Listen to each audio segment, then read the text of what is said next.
14, 15, 16, dengan berhenti 17, 18, 19, 20, 21, 22, ya terus 23, 24, 25, 26, 27, 28, 29, ya 30, 31, 32, 33, 34, 35, 36, 37, 38, 39, 40, 41, 42, 43, 44, 45, 46, 47, 48, 49, 50.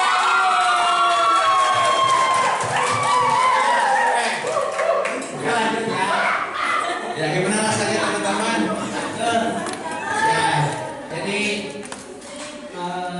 salah satunya supaya kita bisa tetap bersemangat adalah kita terus bergerak ya, dan juga banyak hiburan ya teman-teman ya.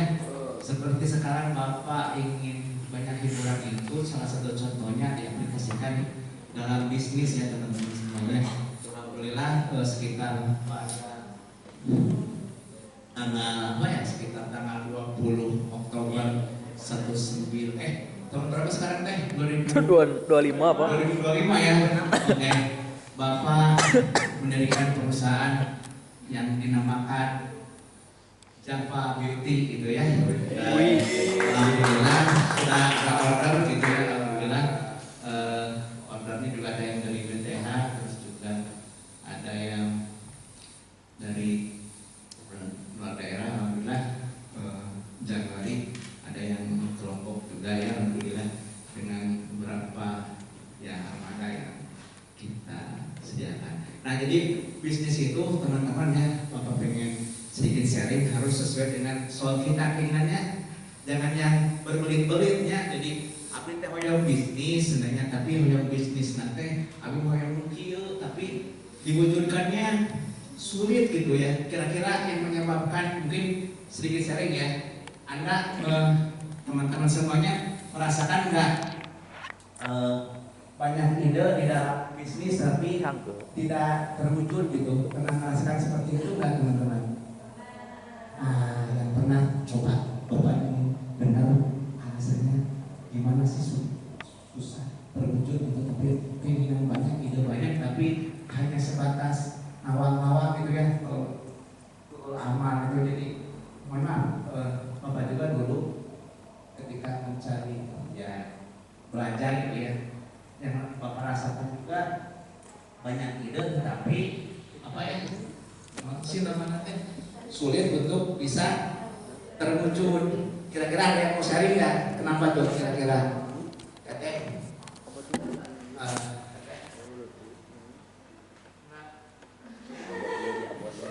Oke, biasanya teman-teman semuanya ya ini kalau kita belajar dari customer experience, karena memang kita dalam hidup ini juga sering berinteraksi dengan orang lain gitu ya teman-teman. Ketika mungkin Anda belajar ingin menjadi seorang desainer, terus Anda komunikasikan, Anda berinteraksi ya, Anda berinteraksi dengan teman-teman Anda, tetapi teman-teman Anda kurang mendukung, kamu teh mau ngapain sih kayak gitu, mendingan rugi kayak gitu mah. Tuh teman saya juga kalau kalau ngelakuin bisnis itu teh rugi. Oh gitu ya udah. Nah ini karena mindset yang salah teman-teman ya. Ketika kita ingin mendirikan suatu bisnis, bukan kita terlalu banyak orang-orang, kita terlalu banyak memikirkan orang-orang di sekitar kita teman-teman, tidak memikirkan jadi gini, kita hanya menjadi pendorong. Jadi kalau Anda ingin menjadi seorang yang bisa memiliki suatu bisnis itu, Anda jadi pendorong atau jadi penarik teman-teman. Ini sebelum ini menjadi penarik atau jadi pendorong. Katanya mau jadi penarik atau pendorong? Pendorong. Ya. Kalau teteh penarik atau pendorong? Ya gini bedanya ya teman-teman semuanya. Kalau jadi pendorong, dia itu banyak ide tapi dilakukan untuk orang lain yang maju, kita dikit jari itulah karakteristik orang ya. Jadi ada karakteristik pendorong. Nah kalau yang penarik itu gimana? Kita bisa menarik orang lain untuk bisa mendukung bisnis kita. Nah inilah teman-teman rahasianya kenapa kita seringkali hanya sekedar pada tatanan konsep, karena kita mungkin kita perlu juga belajar nanti terkait dengan bagaimana kita menjadi seseorang mempunyai ide yang tersebut menjadi pusat orang lain untuk tertarik kepada kita ya. Karena itu dalam bisnis itu teman-teman harus ada ya kata kuncinya supaya kita sustainable dalam bisnis, ada yang dinamakan mungkin pernah dengar ya business plan. Jadi business plan itu teman-teman adalah suatu guidance untuk internal perusahaan dan juga untuk penarik bagi orang lain, baik itu investor maupun stakeholder ya atau shareholder ya. Oke, kembali kepada customer experience teman-teman ya. Ini berawal dari bagaimana tadi customer journey dan bagaimana terjadinya suatu interaksi, sehingga dari situ nanti mereka akan merasakan persepsi dan akan bisa membentuk customer experience. Nah di sini tentunya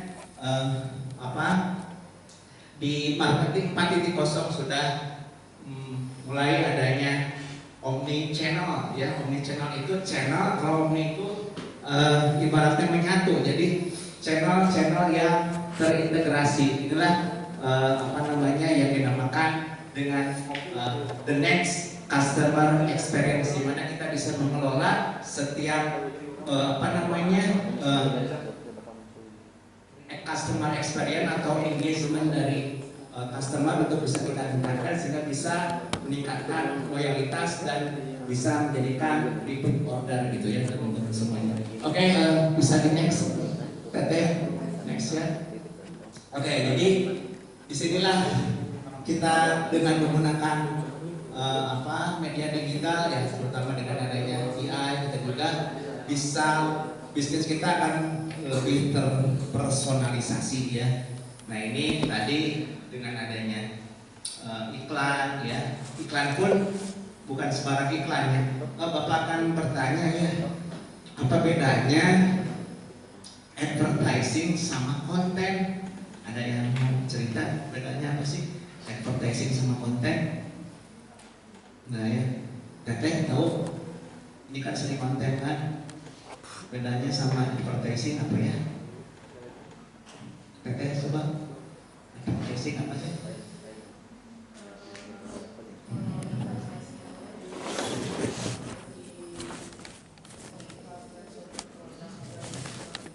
Ya.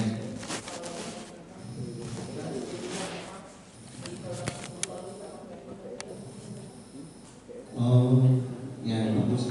Ada lagi? Teteh? Ya, Teteh lagi yang ini?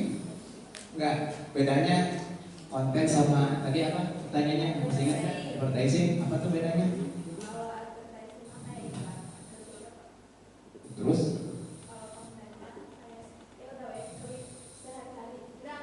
Bagus, jangan takut salah, ini udah bagus, sudah betul.